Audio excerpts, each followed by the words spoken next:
Pinangangalagaan ng PNP EOD K9 Group ang kalusugan at kakayahan ng kanilang mga K9 dogs upang maging handa at epektibo sa kanilang mga operasyon. Yan ang balitang hatid ni Patrolwoman Femari Octaviano. Kasalukuyan po tayong nandito ngayon sa PNP EOD K9 Group kung saan ibabahagi nila kung paano nila pinapanatili ang kalusugan at training ng isang K9 dog. Mahigpit na pagsasanay at masusing pangangalaga sa kalusugan. Yan ang pangunahing prioridad ng PNP Explosive Ordnance Disposal and K9 Group para sa kanilang mga K9 dogs na katuwang sa mga operasyon para sa seguridad ng bayan. Sa pamumuno ni Police Brigadier General Albert G. Magno, Director ng PNP EOD K9 Group, sinisiguro ng unit na ang bawat K9 ay dumaraan sa regular na pagsusuri ng mga veterinaryo bago, habang at matapos ang kanilang deployment. Ito ay upang matiyak na ang mga ito ay nasa maayos na kalagayan at handang gampanan ang kanilang mahalagang tungkulin. Ako po si Police Staff Sergeant Christian Valenzuela, Assistant Veterinarian po dito sa K9 Operations Division, PNP EOD K9 Group. Prior ng training at deployment, meron po kaming ginagawa na pre-evaluation. So nagkakandak po kami ng mga laboratory tests kung saan po tinitiyak namin na nasa normal parameters po ang kanilang mga dugo, ang kanilang katawan, kung maayos, bago po sila isabak sa training at sa deployment. Ayon sa mga eksperto, ang tanging nutrisyon ay mahalaga upang mapanatili ang lakas, konsentrasyon at tibay ng mga asong ginagamit sa operasyon. Dagdag pa ni Police Staff Sergeant Valenzuela, ang regular check-up ng mga aso ay hindi lamang para sa physical health, kundi pati sa mental well-being ng mga ito. Ang ating mga police service dogs ay kumakain ng 2 beses sa isang araw. Ang aming dog food na pinapakain sa kanila ay merong crude protein na at least 27%. So nakakatiyak po tayo na dekalidad ang kanilang kinakain kasi ito po ay approved by AFCO.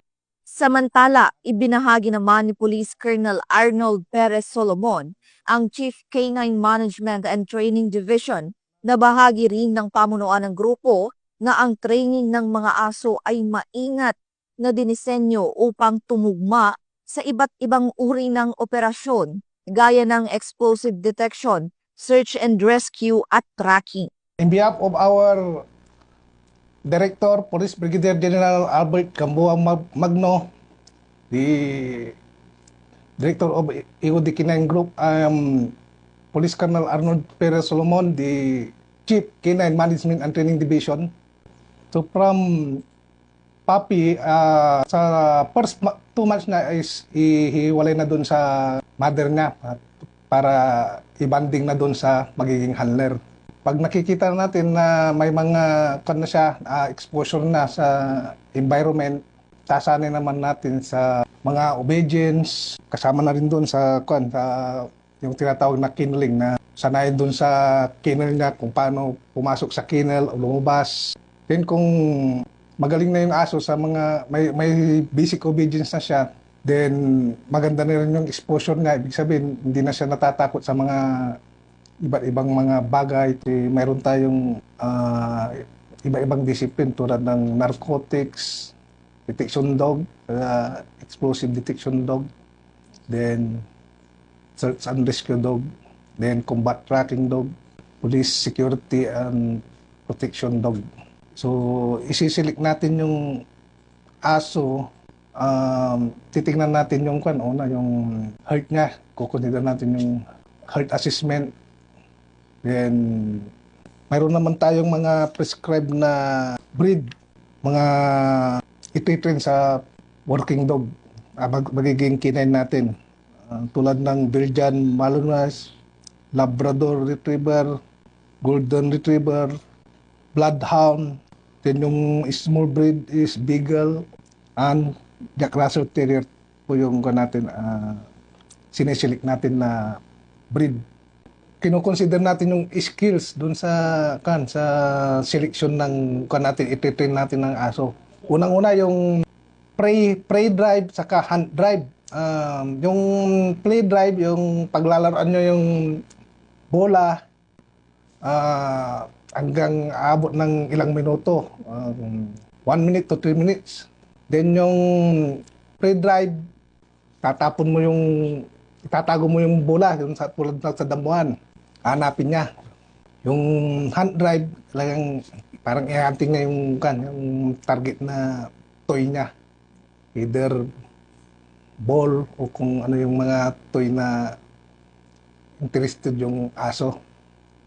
Pag may malakas yung hunt drive niya, nakikipag-agawan pa yung dapat hindi niya binibitawan yung toy niya. So, yun ang mga sinisilik naming aso kasi madaling i-train nyo na yung ganun, mga aso. Compare doon sa mga walang ganong drive, mas mahirapan tayong mag-training pag walang drive qualification yung aso. Para sa PNP EOD K9 Group, ang tagumpay ng bawat operasyon ay hindi lamang nakasalalay sa husay ng mga trainer, kundi pati na rin sa lakas, talino at kalusugan ng kanilang 4 na paang katuwak. Sinisiguro naman ng PNP EOD K9 Group na handa at nasa pinakamainam na kondisyon na ang kanilang mga K9 dogs mula sa mahigpit na training hanggang sa masusing pangangalaga sa kalusugan upang patuloy na maging matatag na katuwang sa pagpapanatili ng kapayapaan at kaligtasan ng publiko. Ang ating mga police service dogs ay merong araw-araw na health assessment. Bukod doon, meron din tayong monthly health assessment na ginagawa sa kanila.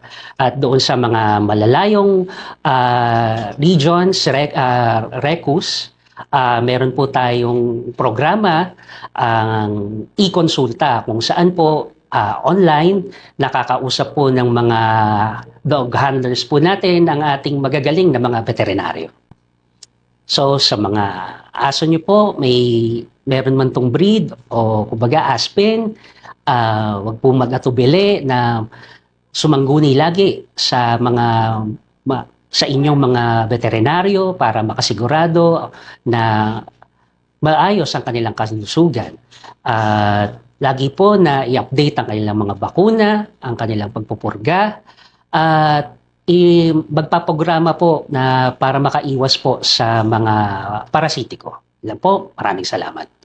Mula rito sa PNP EOD K9 Group, dito sa Campo Crame, ako ang inyong PNN correspondent, Patrolwoman Femery Octaviano, alagad ng batas, taga-taguyod ng Balitang Pulis.